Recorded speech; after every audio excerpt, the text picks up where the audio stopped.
coroner inquest wọ́n ti gbé ìdájọ́ wọn kalẹ̀ lórí ọ̀rọ̀ Mohbad. Wọ́n ti gbé ìdájọ́ wọn kalẹ̀ lórí ọ̀rọ̀ Mohbad. Kí ni wọ́n sọ? Àkọ́kọ́, wọ́n ní àwọn fi ẹ̀sùn kan nurse Fèyí pé abẹ́rẹ́ tó gún Mohbad ó wà lára àwọn nǹkan tó ṣekú pa Mohbad. Wọ́n ní nurse yìí jẹ̀bi nítorí pé kì í ṣe professional nurse tí ó dẹ̀ gba àwọn àṣẹ tó yẹ kó gbà lábẹ́ ìjọba kó tó máa practice. Wọ́n fi ẹ̀sùn kan bàbá Mohbad pé ó jẹ́ bàbá tí ó kùnà láti ṣojú sí ẹ̀ tó lórí ọmọ. Wọ́n ní pàápàá bó ṣe lọ tètè sin Mohbad tó ní kí wọ́n tètè lọ sin Mohbad. Wọ́n ní ó kù díẹ̀ káàtó, so wọ́n dẹ́bi fún. Wọ́n dẹ́bi fún Wùmí tó jẹ́ ìyàwó Mohbad wípé ẹ̀ṣẹ̀ tó ń ṣẹ̀ ni wípé nígbà tó máa pe èèyàn tó máa tọ́jú ọkọ ẹ̀, ó pe èèyàn tí ò kìí ṣe professional medical practitioner, pé ó kù díẹ̀ káàtó, pé nígbà tó mọ̀ padà ọkọ wọn yá kí ló tí ò pé ẹni tó mọ̀ wípé ó wà professional nídìí iṣẹ́ yẹn láti wá gun ọkọ ẹ̀ ní abẹ́rẹ́. Wọ́n dẹ́bi fún Sam Larry wípé ìdúnkokò tó dúnkokò mọ́ Mohbad ó wà láwọn tó yẹ kí Mohbad ní psychological kinní kan sáwọn, pé àwọn rí wípé ó pẹ̀lú lára àwọn kan tó jẹ́ kí ọkàn Mohbad balẹ̀ tí ò fi lójú lo ilé ayé ẹ̀, fi ọkàn balẹ̀ lo gbogbo ìgbésí ayé ẹ̀ tó lò. Wọ́n dẹ́bi fún àwọn ọlọ́pàá tí Mohbad submit petition fún nígbà tí wọ́n àti Sam Larry ní issues, pé wọ́n kùnà láti investigate petition yẹn, pé àwọn náà jẹ̀bi.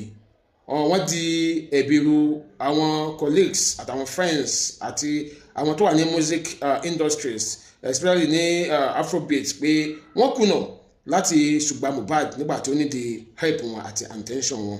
So ó jẹ́ bí ìdájọ́ yẹn lọ. Ṣùgbọ́n ìbéèrè táwa fẹ́ béèrè lélẹ́yìí náà, wọ́n ti wá sọ́ọ̀sì wípé ilé-ẹjọ́ ti pa láṣẹ fún wọn láti lọ sí Mohbad. Ilé-ẹjọ́ ti pa láṣẹ fún wọn láti lọ sí Mohbad. Now, ṣùgbọ́n nǹkan táwa sì ń béèrè nínú gbogbo ìdájọ́ ìlélẹ́yìí o, ẹyọ kan lórí wa lójú ń bẹ̀. Ó ní wípé ṣé bàbá Mohbad deserve ẹ̀bi lórí ọ̀rọ̀ yìí sá? So deserve ẹ̀bi lórí ọ̀rọ̀ yìí? Ṣé bàbá Mohbad ní ẹ̀bi lórí ọ̀rọ̀ yìí? Because nílẹ̀ Yorùbá Ọlọ́run jẹ́ kárí kú ọmọ, gbogbo ẹ̀yin tẹ́ ń wò mí ẹ̀ lẹ́rí kú ọmọ, iná ọmọ ò ní jó wa.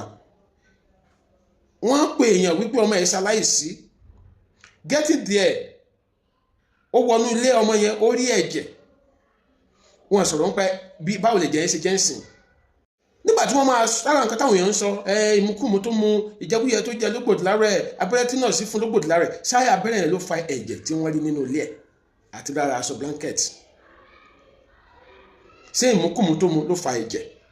Kò sẹ́ńtò adájọ́ wọn à sọ̀rọ̀ kankan nípa yẹn.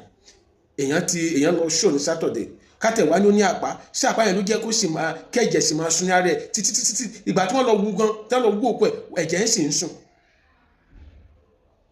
Ṣùgbọ́n náà wọ́n ń di ẹ̀bi ru bàbá Mohbad wípé ó jẹ́ bàbá tí ó fojú lù sí. Ó ní mo sọ pé náà mo ò ní jó wa. Bàbá yìí wà ní ilé tiẹ̀, wọ́n pè é parí ọmọ òyà. Nígbà tó yá wọ́n ní kó má wà mọ́, later ó fọ́ọ̀sì ara ẹ̀ lọ, getting there ọmọ ti gbẹ́mìí mi. Wọ́n jẹ́ ti ẹ̀ ń bá ọmọ yìí, ó lọ ní yàrá ọmọ yìí, ó bẹ́ jẹ́ ń bẹ́. Kò sí ìgbà tó fẹ́ ṣe lálẹ́ ọjọ́ yẹn, ó dá àgọ́ ọlọ́pàá, wọ́n gbọ́mọ láti lọ gbé lọ sí ibú ìgbókùsí, wọ́n béèrè state death certificate lọ kìíní kan kò lè provide. Sófẹ́ sun ọmọ jẹ lálẹ́ ọjọ́ yẹn. Ṣé bàbá ọmọ lè gbé ọmọ tó kọ́ ọmọ ẹ̀ tí sa lálẹ́ ọjọ́ yẹn kó máa wò lójú? No, nílẹ̀ Yorùbá kódà gan kò tí ẹ yẹ kó jẹ́ pé òun tó máa ṣe wàhálà gbé òkú ọmọ yẹn kiri ní alẹ́ yẹn. Ó dẹ̀ ní òkè kò ní ọ̀tún fẹ́ ṣe kí wọ́n lọ sí. Nísìn wọ́n ní ó jẹ̀bi. Bàbá tó tọ́jú ọmọ láti kékeré tó kọ́ ọmọ yẹn níṣẹ́ ọwọ́ tó fọmọ yẹn sí school, wọ́n ní kò responsible mọ́. Ṣùgbọ́n ìyá tó gbé ọmọ sílẹ̀ fún 10 years tó sá lọ wẹ̀yìn wò tó lọ bí ẹ̀mí ìyá láró, tẹ́gbẹ́ ìgbà tọ́mọ ṣẹ̀ sórí rẹ̀ tán ló ṣẹ̀ wá tó wá ráhùn onídìí ṣọ́ọ̀pù onídìí gbá tọ́mọ dẹ̀ ṣe fún ìyẹn responsible myself. Anyway, ìdájọ́ Ọlọ́run ó ju ìdájọ́ ènìyàn lọ, kò sí ìdájọ́ àlè ṣe, ṣùgbọ́n ìdájọ́ Ọlọ́run ó ju ìdájọ́ ènìyàn lọ. But nínú gbogbo ìdájọ́ yìí ṣé bàbá Mohbad deserve ẹ̀bi rárá tọ́?